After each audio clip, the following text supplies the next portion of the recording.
देखिए, practical number 8 में है जितना भी डिस्पोजल सामग्री है या अवशिष्ट पदार्थ है उसका निपटान करना। जैसे कोई इंडस्ट्री होता है और कोई प्रोडक्ट बनता है तो उसमें अवशिष्ट पदार्थ यानी कि जो बेकार के सामान होते हैं बहुत सारा आता है, तो कहीं ना कहीं एक कूड़ा फेंकने के लिए एक सेक्शन बना दिया जाता है, कूड़ादान बना दिया जाता है। तो कुछ भी कूड़ा बनता है उठाकर ले जाकर उसमें फेंक देते हैं। अब क्या होता है कि उसको जब बहुत सारा पैमाने पर जगह भर जाता है तो उसको बेचना पड़ता है।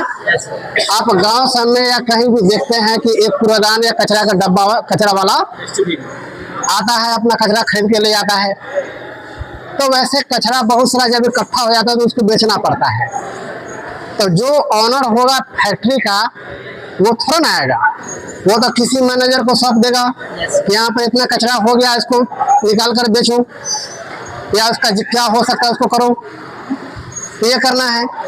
तो इस प्रैक्टिकल में जैसे कचरा हमने इकट्ठा कर लिया, कोई इंडस्ट्री में हम काम कर रहे हैं, बहुत सारा कचरा इकट्ठा हो गया है, अब उस कचरा को हमको बेचना है। तो बेच करके उस सारा पैसा जो होगा उसको हिसाब किताब रखना है।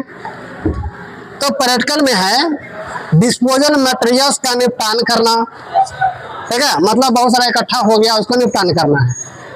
प्रैक्टिकल में उतना सारा तो हम कुछ नहीं करेंगे, लेकिन थोड़ा बहुत इधर देख लीजिए जो भी हो सकता है यहाँ पे जो कचरा हुआ यहाँ पे हमको दिखा, हमने इसको कचरा को रख दिया।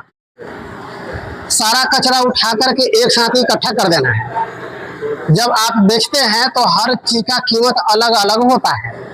जैसे प्लास्टिक का कीमत अलग होता है, कागज का कीमत अलग होता है, मेटल का कीमत अलग होता है, लोहा का कीमत अलग होता है। तो आप क्या करते हैं, सारा इकट्ठा रहता है तो उसमें से जो प्लास्टिक है उसको एक साथ अलग कर देते हैं, जो कागज है उसको एक साथ अलग कर देते हैं, जो लकड़ी है उसको एक अलग कर देते हैं, और जो मेटल है लोहा है ये सब को एक अलग कर लेते हैं। अलग करके तब उसको बेचते हैं। आपको इस प्रैक्टिकल करने के लिए क्या क्या चाहिए, तो आपको बहुत सारा कचरा चाहिए। जो कचरा हमसे जो हुआ हम लोग वहाँ इकट्ठा कर दिया। एक पहिया हाथ गाड़ी, जैसे चिमनी पर जाते हैं तो ईंटा ढोने वाला देखते हैं, अगर वो नहीं रहेगा तो आप इतना वजन कैसे उठा पाइएगा या इकट्ठा कैसे कीजिएगा। तो वो आपको चाहिए एक भैया हाथ गाड़ी। हैंड ग्लव्स, यानी कि कोई कचरा उठाते हैं तो उसमें बहुत दिन से पड़ा हुआ रहता है, अगर अजैविक है या जैविक है वहाँ बहुत सारा कीड़ा मकोड़ा या कीड़ा हो जाने की संभावना होता है। तो आपको हैंड ग्लव्स का इस्तेमाल करना है, तभी उसको इधर को उधर छाड़ना है, नहीं तो हाथ में टूटने फूटने या भुकाने का भी डर रखता है। तो ये करना है। उसके बाद अवशिष्ट पदार्थ यानी कि कचरा का ढेर, इतना चीज आपको चाहिए। तो आपको इतना सामान आपको चाहिए करने के लिए। इसके बाद अवशिष्ट जब पदार्थ आपको मिल गया तो हमने क्या किया है, सारा पदार्थ को एक अलग अलग कैटेगरी में बांट दिया है। जैसे कॉटन का अलग है यानी कपड़ा, कोई वुड यानी लकड़ी, इसको अलग एक इसमें जमा करना है।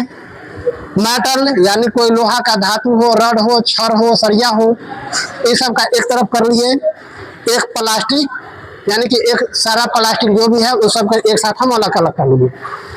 उसके बाद इसको बना लेते हैं, है ना। और इसको बनाने के बाद कॉटन कितना मात्रा में है, क्या केजी हुआ, तो मान के चलिए ये कॉटन है, ये कॉटन है, कॉटन है, और ये ले लीजिए 10 केजी ये हुआ। तो 10 केजी का अपना कुछ मूल्य होगा, कुछ मान लीजिए 15 रुपये मान लीजिए, 20 रुपये मान लीजिए, जो भी मानना है आपको मान लीजिए। मान के चलिए 30 रुपये ये हो गया, है ना, कॉटन का।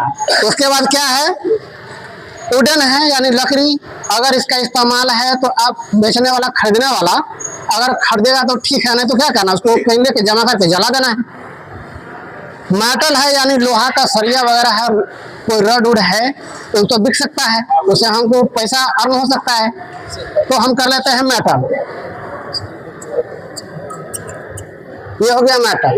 मेटल मान के चलिए 30 केजी हो गया, मेटल है हमको, ये हो गया 30 केजी।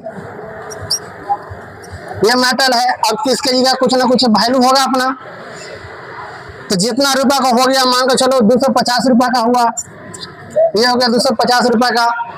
उसके बाद प्लास्टिक है, प्लास्टिक भी बिकने वाला सामान है, उसको रिसाइकिल किया जा सकता है। तो प्लास्टिक मान लीजिए,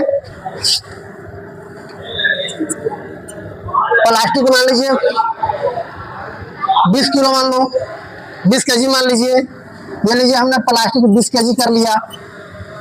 अब इसका जितना भी मूल्य होगा, जितना भी मूल्य हो जाएगा, मान के चलो 50 रुपए का मूल्य हो गया, हो गया।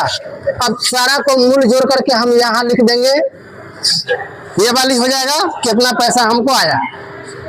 अब इसमें सावधानियां क्या रखना है कि जब कचरा हमको छांटते हैं या उठाते हैं तो उस समय हैंड ग्लव्स का इस्तेमाल करना है। अगर नहीं करते हैं तो हाथ में भोंकाने वगैरह का या कचरा लगने का ये सब संभावना बना रहता है। अब हम आपको बोले कि इस कचरा को इधर से साइड कीजिए, मान के चलिए इतना कचरा है, तो सबको अलग अलग हमको करना है। कौन करेगा? आप करो, इसको कचरा को अलग अलग करो। तो प्लास्टिक एक तरफ, लोहा एक तरफ, एक तरफ हो गया, ठीक है।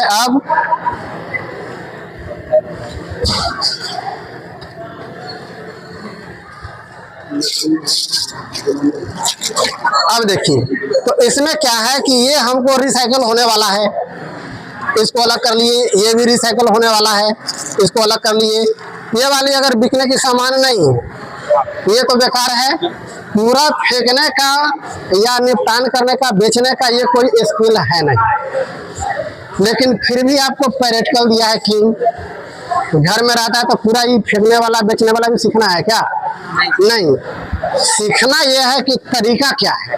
जैसे हमने इसको लिखा, इसमें सारा चीज को अलग अलग हम कैटेगरी में बांट करके, तब उसको बेच करके सारा मूल्य हमने निकाल लिया।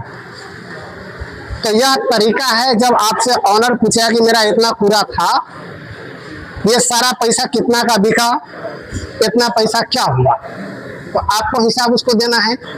इसीलिए लिखना ऐसे जरूरी है।